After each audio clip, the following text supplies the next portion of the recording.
আসসালামু আলাইকুম ওয়া রাহমাতুল্লাহি ওয়া বারাকাতুহু।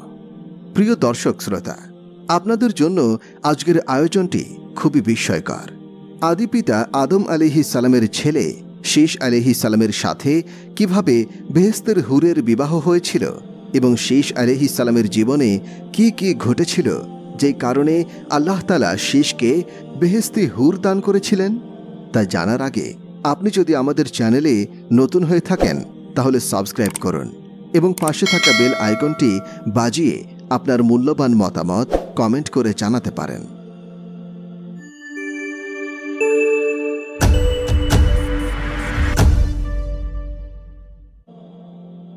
হযরত আদম আলাইহিস সালামের তৃতীয় সন্তান হলেন হযরত শীস আলাইহিস সালাম।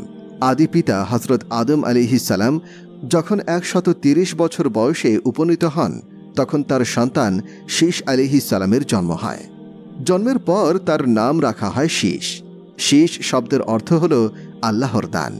হযরত আদম আলাইহিস সালামের প্রিয় সন্তান হাবিল মর্মান্তিকভাবে শহীদ হয়ে যাবার পর আল্লাহ তাআলা তাকে আরেকটি চমৎকার সন্তান দান করেন এবং আল্লাহর ইশারায় সন্তানটির নাম রাখেন শীস, মানে আল্লাহর বিশেষ দান।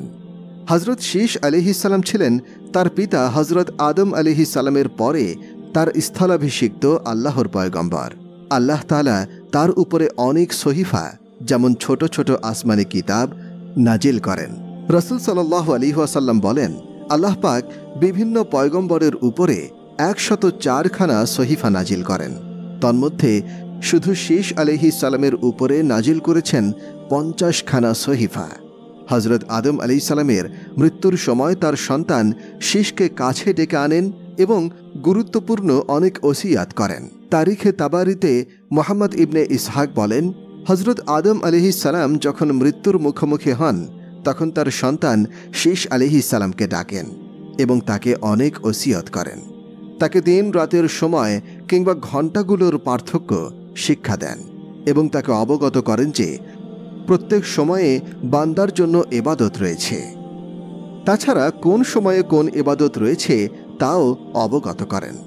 অতঃপর ভবিষ্যতে মহাপ্লাবন হওয়ার ভবিষ্যৎবাণী করেন এবং বলেন, এই প্লাবন পৃথিবীতে 7 বছর পর্যন্ত স্থায়ী হবে।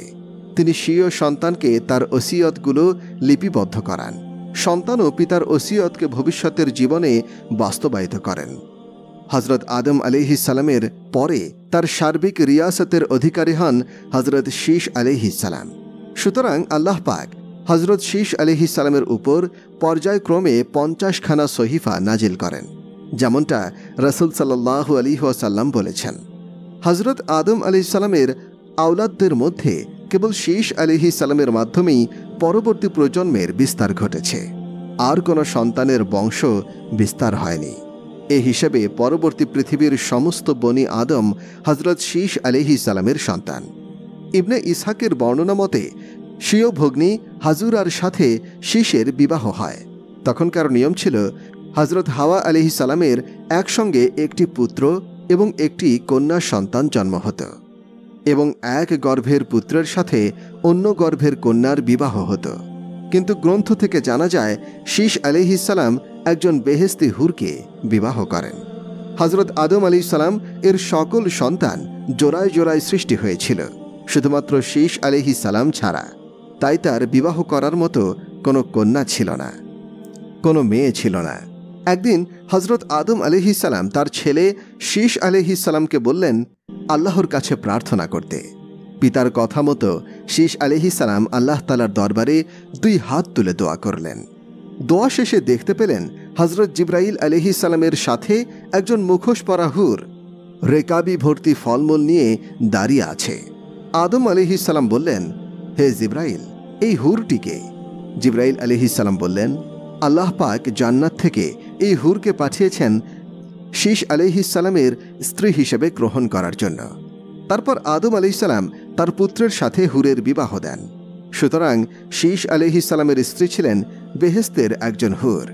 নামটা জানা যায়নি এবং এই গল্পের কোনো ভিত্তি আছে কিনা তাও আমাদের সঠিকভাবে জানা নেই। যদি আপনারা জেনে থাকেন তাহলে অবশ্যই কমেন্ট করে জানাবেন।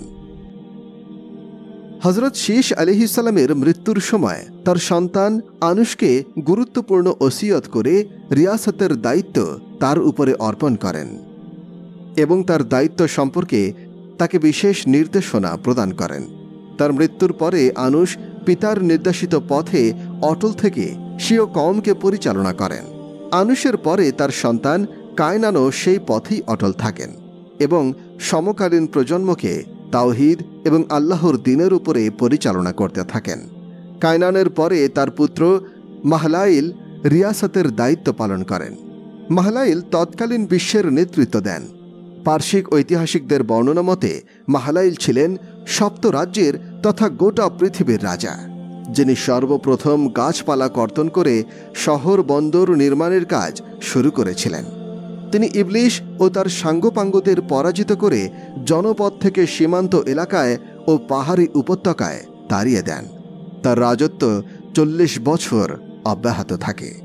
অতঃপর তার ছেলে ইয়ারদের উপরে এই দায়িত্ব হস্তান্তর হয়।